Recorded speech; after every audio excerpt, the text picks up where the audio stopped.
Okay, previously we performed a very simple data analysis for the determination of pi by measuring the circumference and diameter of various circular objects. And basically, if you remember that the way to report those values is to divide the circumference by the diameter and then round it off to the appropriate precision. And that's determined by the least significant digits, which is in this case is the diameter. So notice that we have two significant digits here to the millimeter. So that that value for pi would be rounded off. Here's the value when you take the ratio, and here it is rounded off to one significant digit. Okay, now in addition to that, I want to go on and center justify this. I want to center justify these values just for the sake of consistency. Anyway, if you recall, we did also did a tabular average from the values with all the precision there, incorrect precision exactly, to be exact. But anyway, I just wanted to point out that you really should not average data in a table without really knowing what you're doing, because in this case, you really should not average this data. But we did it anyway, and there's the result of the average, and your standard deviation, which we interpret as like an error.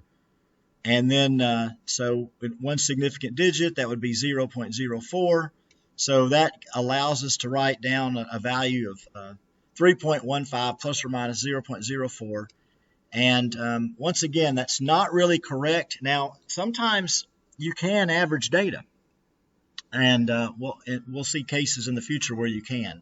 But anyway, it does sort of give you some idea that, you know, you really obviously shouldn't report more than the decimal place out past the hundredths, because our standard deviation is in the hundredth spot. Okay, now let's do a graphical analysis.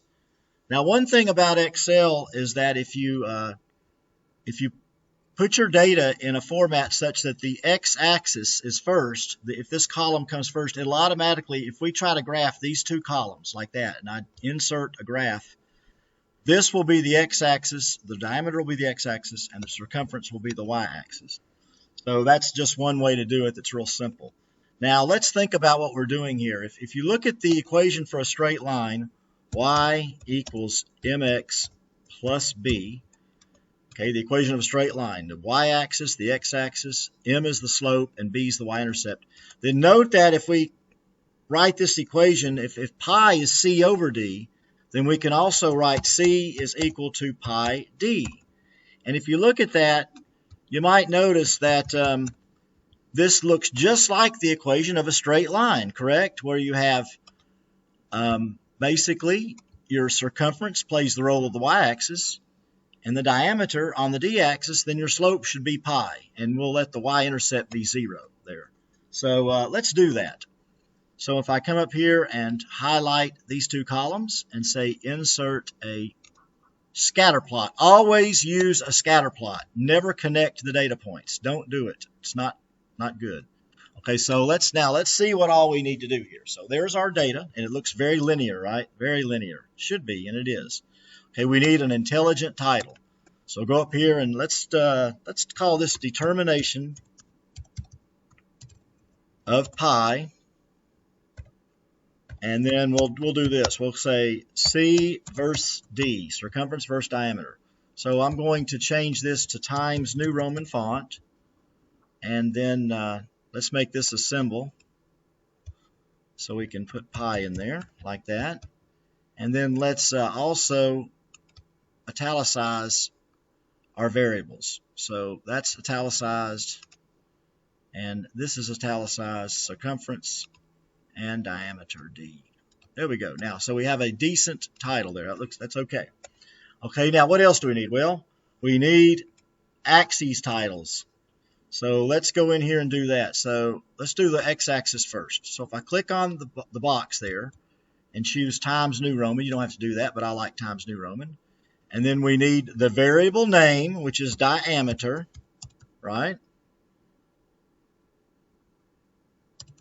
And then comma, skip a space, D, that's the variable. And then units are not italicized. Now we're going to italicize the variable. Okay, now that looks good. And then now what's the y-axis? Well, it's the circumference. The vertical axis is the circumference. All right, comma, skip space, C, skip space, open parenthesis, millimeter, the units, close parenthesis. And then highlight the C, and we'll italicize it again. Okay, now we have nice, properly formatted axes labels, right? Okay, what else can we do here? Well, we need to fit this to the equation of a straight line. Now, I like to do it like this. You can use this box up here with a plus sign, but I like to do it like this. I choose a data point, and I right-click. See how it chose all the datas? Every data point's highlighted. Now, we're going to format data series. Excuse me, that's not correct. Sorry. We're going to add a trend line. Now, we're going to go with linear, right? And we want to set the intercept to 0 just to make life easy and display the equation on the chart. There we go. Now, that looks good. Something else that I like to do is I like to backward forecast. In other words, if the line between the data is interpolated, but with a least squares fit. But we can also extrapolate backward. I'm going to go 50 periods just to show you a little bit some features of Excel. I'm going to go backwards 50. Watch what happens. In other words, I want to extend this fit all the way back to the origin. So if I put in 50, notice that it overshot. And we have a -200 and -50, but you can fix that. You just click on the box of the numbers, right-click, format axis, and start with a minimum of 0. That fixed it. Now, we got to do the y-axis too. So click on the numbers, right-click, format axis, 0. There we go. Got it. Now, that looks good. Okay, now, we need also, you must do this. You must edit your trend line equation. That's your trend line equation. We're not graphing y and x. We are graphing C versus D. So what I want you to do is go in there and tell me what you're doing.